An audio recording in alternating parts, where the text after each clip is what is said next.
ઘડિયાળના શોરૂમમાં લાખોની ચોરીની ઘટના સામે આવી છે।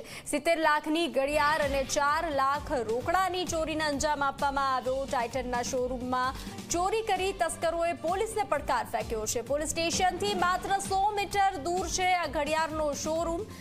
પોલીસે તસ્કરોને પકડવા ચક્રો ગતિમાન કર્યા છે। તો રાજકોટથી ચોરીની ઘટના સામે આવી છે। ટાઇટન શોરૂમમાં ચોરીની ઘટના સામે આવી છે।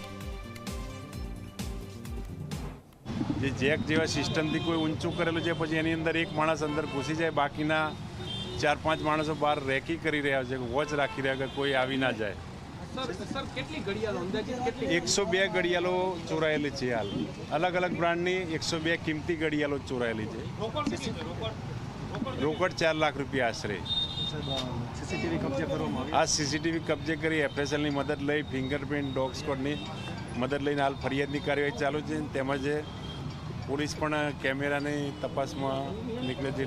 ક્રાઇમ બ્રાન્ચ તેમજ સ્ટાફ, એસઓજી બધા વગેરે કામે લાગી ગયા।